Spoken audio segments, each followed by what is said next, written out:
Hey y'all, today we got a brand new release from Joe Milano. It's from their Game of Spades collection. They've had a ton of hits from that collection. They've brought us things like Wild Card, more recently Bonus, which is a clone of Louis Vuitton's Pacific Chill. And now we have Game of Spades No Limit.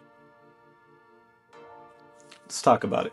What's going on, y'all? Welcome back to the channel. I hope that you're doing well. My name is Ty, and here I primarily talk about fragrances, but we also sprinkle in some fashion and lifestyle content as well, man. So all about helping you show up as your best self consistently. It's day in and day out by looking good, smelling good, and feeling good. Y'all know the vibes, man. So do me a favor, if you're interested in those type of videos, subscribe below for weekly fashion and fragrance content, and make sure you hit the bell so you can stay notified anytime I post any new videos. Okay, so we have the brand new Joe Milano Game of Spades No Limit here, y'all. Just released a couple weeks ago. Super excited to tell you about how this one smells, give you my first impression and thoughts on it. And this one is actually a clone of MFK's Amyris Homme. I believe it's a clone of the Extrait, looking at the notes and smelling it, of course. You know, I have had my nose on this one for the past few days, so was able to do some comparison, and I think it's definitely closer to the Extrait than it is the EDT of Amyris Homme. So before we jump into things, I want to talk a little bit about, first and foremost, the presentation. So what you can expect if you order this one from a packaging standpoint. Then we'll move into how this one actually smells, y'all. So go into, you know, the notes, the official notes that we have, how close it is to the original. And then of course we'll move into its versatility, or the seasons that you can wear this one in, and also the performance. And we'll finish with my final thoughts, just letting you know whether it's a thumbs up, thumbs down, one that I'm feeling, one that I'm not. And we'll close out that way. Okay, so let's jump into the presentation, y'all. And this is from Joe Milano's Game of Spades collection. So I have quite a few of their fragrances. They have a luxury and diamond, collection within that. And this is the luxury collection. So all the boxes look the same and open like so. You'll see the insert where the bottle would be. The main difference between the luxury and diamond collection is the diamond collection boxes have glitter on them. So if you've been following my channel for any amount of time, I'm not the biggest fan of those ones, just because glitter does get on your hands a bit and, may get on the surface that you sit it on, but not a huge deal. But I definitely prefer these boxes over those ones. So has a nice soft touch to it. You'll see the gold accents, brown box, really nice, clean, presentation here. Always impressed by the presentation that Joe Milano has, especially for the price point. And then again, we have the bottle here, which is that same sort of light brown color. Then you have the gold accents, gold cap, just a really clean presentation. Definitely a thumbs up for me. But as you all know, presentation only gets you so far. How does this one actually smells, y'all? Starting with the notes, I'm going to add these to the screen as well. Up top, you'll get rosemary and Sicilian mandarin. In the mid, you get coffee, coconut, iris, milk chocolate, and amyris.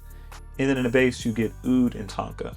So a lot of different things kind of going on there, but to me, what this one, really smells like, or kind of the vibe that it gives me, definitely that kind of citrus, aromatic freshness in the opening, but it dries down to something that's a little more warm and sweet. And that's like a winning combo for me, right? So something that, can be extremely versatile, which we'll talk a little bit about, as we get into the versatility. But then there's something that's also just very easy to wear, easy to like as well.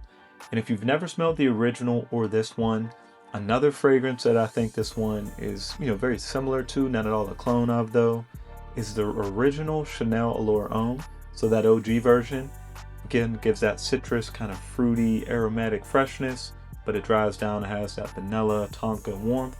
I think this does the same thing and is very similar just in terms of how it's structured. So as this one opens up, y'all, you get a blast of freshness from that mandarin, and then you also get that rosemary. So it's this nice citrus, aromatic freshness, super uplifting, and it smells really good. Then as you move through the mid, you do start to pick up on some of that milk chocolate, which is such a nice touch. It's not too sweet, but it's just a nice addition to kind of the freshness that's already going on.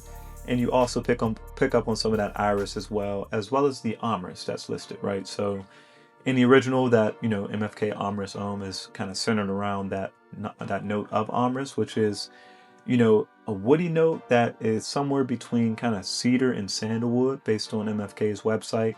On the sweeter side, right? You do pick up some sweeter facets, but definitely kind of has that woody component as well. So you pick up on that, like I said, along with that milk chocolate and iris.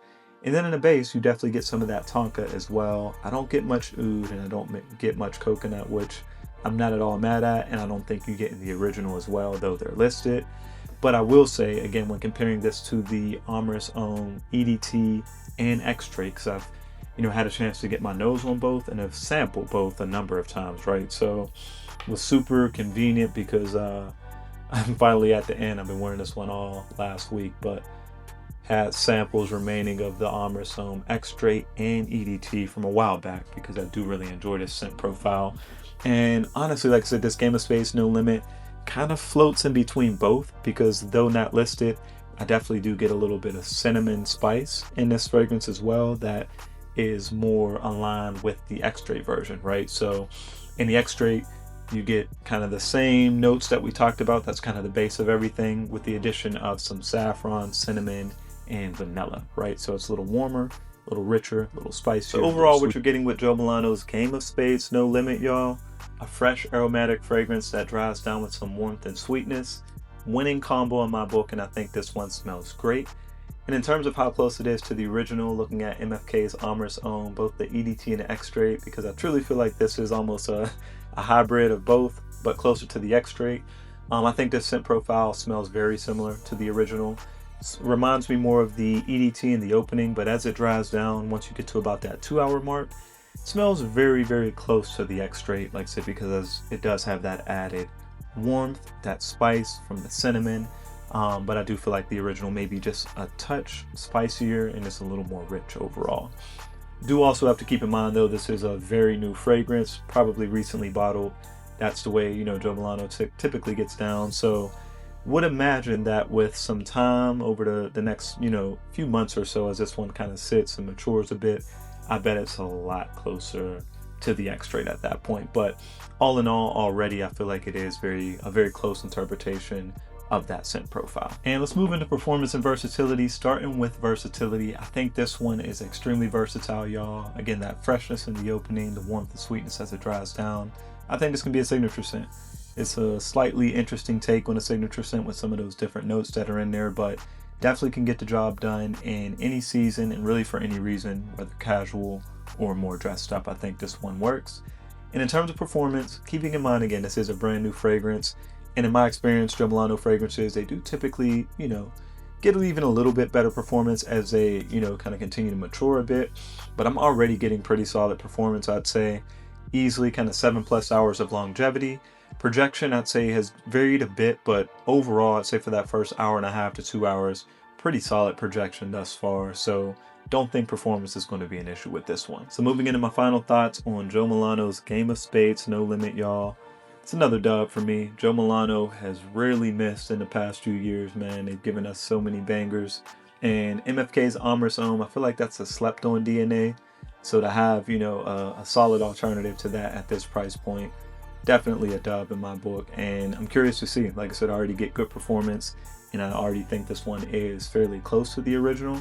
But with time for this one to kind of continue to develop and mature, I feel it's only going to get even closer to that original DNA, and performance might get even better. But all in all, in my books, y'all, another dub from Joe Milano with Game of Spades No Limit. Be sure to like and subscribe if you found value in this video, and leave me a comment below. Let me know if you've tried No Limit yet, and if not, let me know what your favorite Joe Milano Game of Spades fragrance is, and if you're interested in learning more about other fragrances from Joe Milano, check out one of these videos.